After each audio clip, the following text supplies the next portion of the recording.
Hello and welcome. I'm the Decisive Gamer and welcome to this Manchester United squad builder. It's going to be set out in the 4-5-1 formation and I'm going to get to why that is in a bit. So to start with the goalkeeper, that's going to be David De Gea. Now, he is an incredibly bad goalkeeper in my opinion in real life. Now, he does pull out some incredible saves. Like some of the dives and stops he does by pushing out his hands are just incredible saves. But then he lets in so many easy goals, and especially corners, he just flaps at them. Now, if I were the manager, I would play Lindegaard in front of him.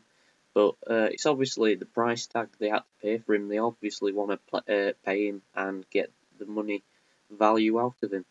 So the first centre back might be a bit of a surprise, but in FIFA terms, he's a lot better than the other option, and that's going to be Chris Smalling.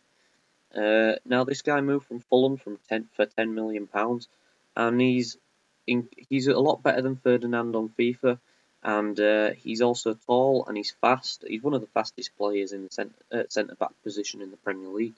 So he's an all round good player on FIFA. And also Ferdinand, I just don't like him in real life and on the game, so that's why he hasn't got into the team. So the second centre back is going to be Nemanja Vidic. Now, he's been, in the last 2 seasons, very struck with injury. He's had 2 lengthy spells out, but he's still the captain of the club. On FIFA, he's been really downgraded in pace, what makes him a lot worse than he was on the last game. But his defensive and heading stats are incredible. I believe he's also the highest rated centre-back on the game. That's non-in-form. So he's a very good defender still. Now at right back is a player I do not like in real life, who I just don't feel is very good. That's why I dislike him, and it's Raphael. Now I don't see what they see in him defensively because he can't defend. He's too small to win headers. He's really fast, yeah, but he's not particularly in position right often. And I've seen him. I did see him play for Brazil at the Olympics, and he wasn't any better then. He just wants to go forward. So that's why. But on FIFA, he has to be in the team. Left back is going to be a player that has recently become a very good goal scorer for Manchester United, and that's Patrice Evra. He's scored 3 or 4 goals this year. What's I believe like doubled his career total for Manchester United, and he's been there several years. And it shows how good this guy is for how much Man U paid, because he costs less than Andre Santos, who plays for Arsenal. So that shows how good a buy he was.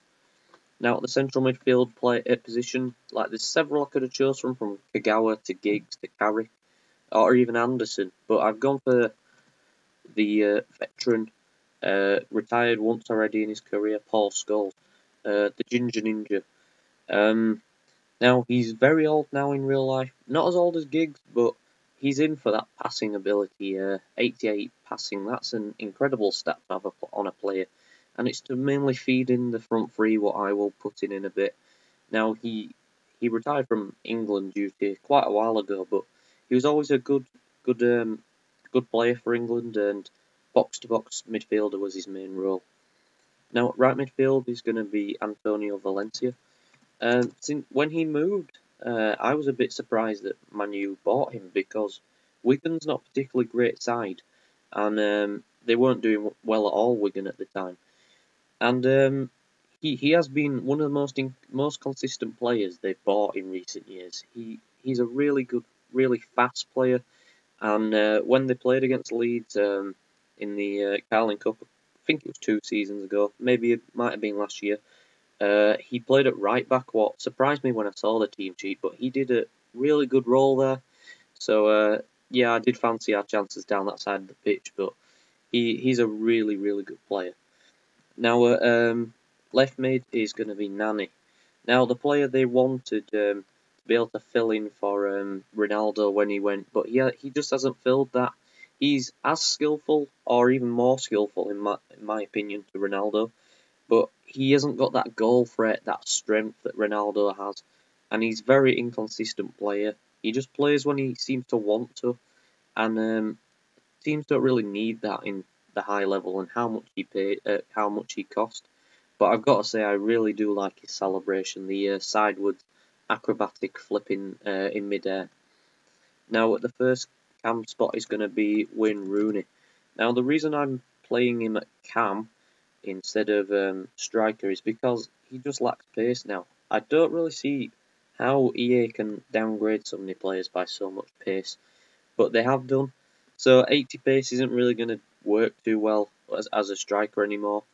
But as a cam, you can just lay the ball off to him, and with that 89 shooting, and I think he's got 88 on his normal card, he'll just be able to rocket shots in.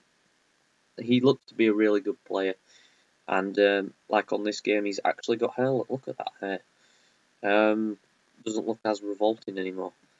Now, at the other cam is another really high-rated attacker that just isn't fast enough, in my opinion, to be taking that striking position. That's going to be RVP himself.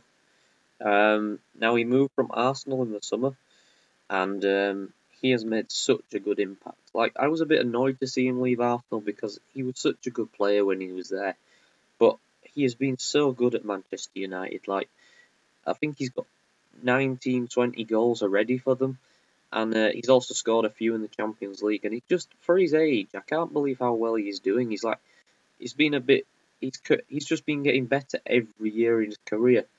So he has to be in the team in whatever role I was going to put him in. So striker is going to be the pace abuser himself, and that's going to be Hernandez. I hate to play against this guy on the game. I hate to play against him. He's just too fast. And he's also got that very, very good at aerial ability. Like, Man U seem to throw him on as a last-minute sub, but that doesn't happen on FIFA. He's always starting. And he was a very cheap signing, actually, and he's been one of their best signings.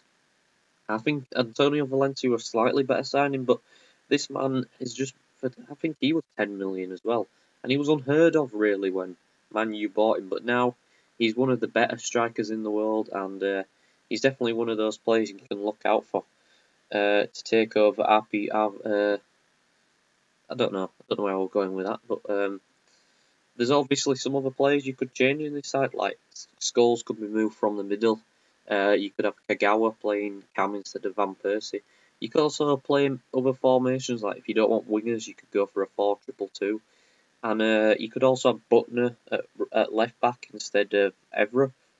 I'd just like to say before I finish the video, thank you very much for the 2 subscribers I've gained over the last week. I'm very grateful for my first subscribers to the channel, and I'd just like to thank you for watching. I'm the Decisive Gamer. Thank you for watching.